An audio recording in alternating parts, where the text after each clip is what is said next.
Are they safe injection sites or drug houses? Well, British Columbia's Human Rights Commissioner Kasari Govinder, who says stigmatizing drug use makes you a racist colonizer, would likely say such sites are safe for the community, Kamloops Mayor Reed Hammer Jackson says the latter. He's got some compelling reasons for doing so. My name's Drea Humphrey with Rebel News, and I'm standing on Victoria Drive West in Kamloops, where I've traveled here and spoken to the mayor about how businesses are being negatively impacted by these so-called safe houses for people who are struggling. Businesses, including his own, which has been completely ransacked. Let's go take a look. So we've got a shelter and a supportive housing right across the street, and yet we've got people all over the lot right over here. I could probably go wake them up because they should probably move them along anyways. Well, it's okay. We won't disturb them, but tell me what's going on here. We're going to talk about what happened to your actual business here, but tell us what's changed and what's caused the change. What's caused the change is B.C. Housing, CMHA, Ask Wellness. They came into town. Well, this was probably 12 years ago now. They said it was going to be a shelter for women and children fleeing violence, and we all supported that.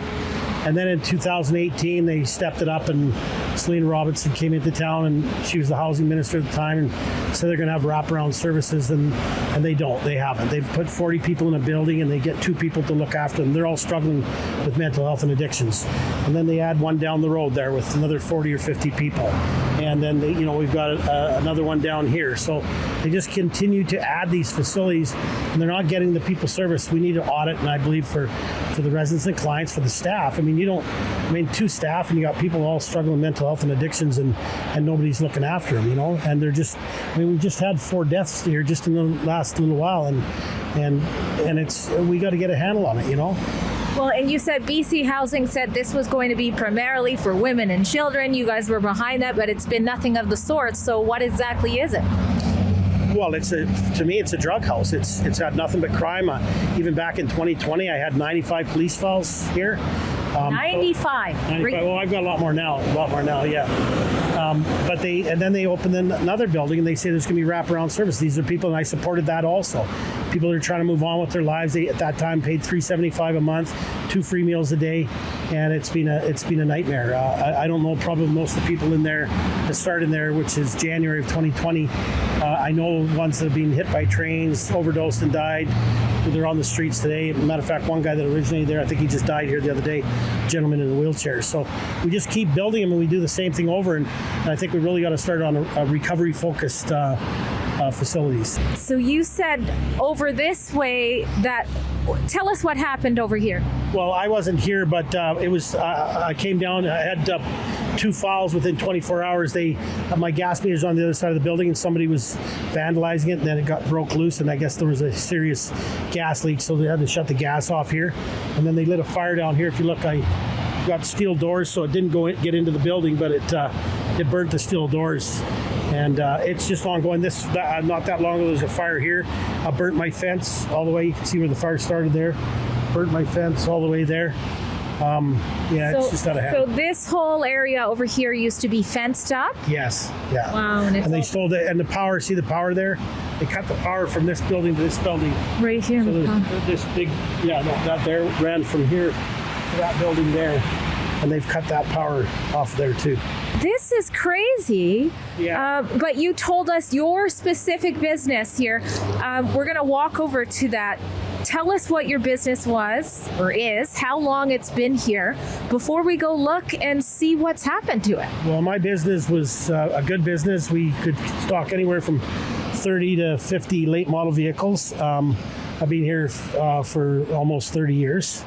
And now I can't even keep burnt cars on my lot. The last 2 vehicles that left the lot, one was burnt twice. They towed it away, said it was a fire hazard. I still don't know how a vehicle that's twice burnt is a fire hazard. It was tarped up and everything. And then I had a bucket truck that was parked here that was a fire in it too, and they vandalized it also.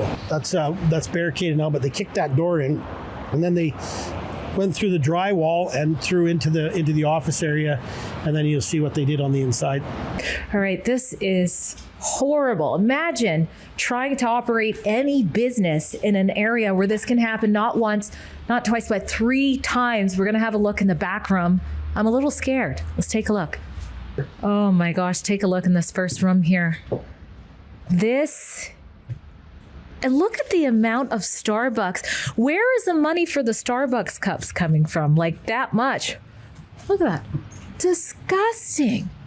Oh, that's Tim Hortons. Oh, is it Tim Hortons? Oh my gosh. That's you? Probably me. Okay. But they weren't where they are. Okay. This is horrendous. And look at this. Look at all of the broken glass here. Like they just smashed everything. Yeah. But safety first, of course. There's a nice mask there. You said this used to be a thriving business? Yes, yeah, it was, yeah. And like I said, until they said it was going to be a shelter for women and children fleeing violence, and then they just kept adding to it, and they don't seem to care, you know. And it's not just here. I'm talking as a citizen here, as a businessman, right? But this is happening all over our city now. I was going to ask you, what on earth is that smell? It's horrible in here. Yeah, it's a sewer. They ripped the toilet out of the floor. Yeah. Okay, so this happened a couple of weeks ago, or no? There was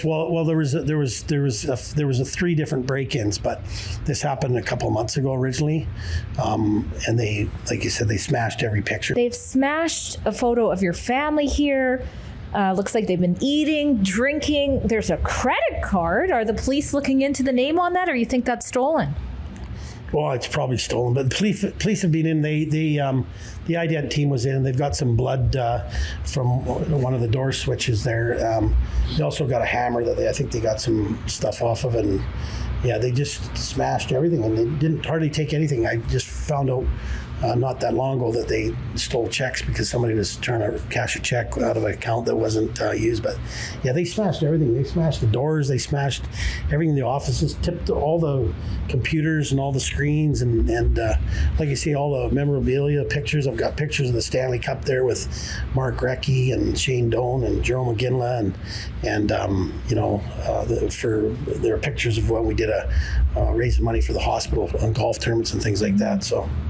Well, we've seen this issue pop up. I must admit, never have I seen it like so in your face, smelt it so in my face, but I have done coverage on, what we're being promised with these safe injection sites. They don't seem so safe when they're this close to businesses and things like that. You said the provincial government needs to do more.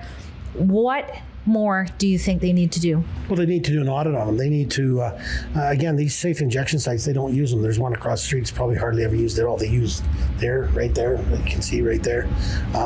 They said, all I'm asking for is them to do what they said they were going to do, have wraparound services. I supported all these. And what has the response been from your efforts? Well, before I was the mayor in 2020, I've been working on it for a long time. Like I said, in 2020, I had about 95 police files. We actually reached out, our whole block here reached out to Todd Stone and Peter Millibar, our 2 MLAs at the time, and they went down to the legislature and they argued in the legislature in June of 2020 with Selena Robertson, who was the housing minister. She said she was going to do a review. 6 months later, nothing happened.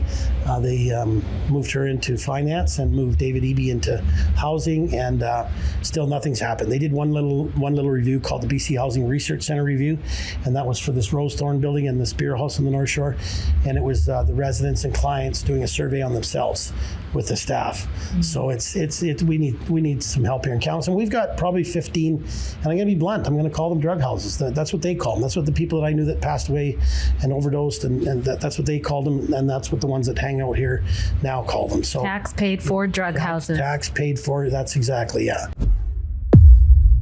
If you agree with the mayor of Kamloops that something has to be changed, you can take action, demanding more safe measures and recovery options for people in need at our special website called fixourcities.com.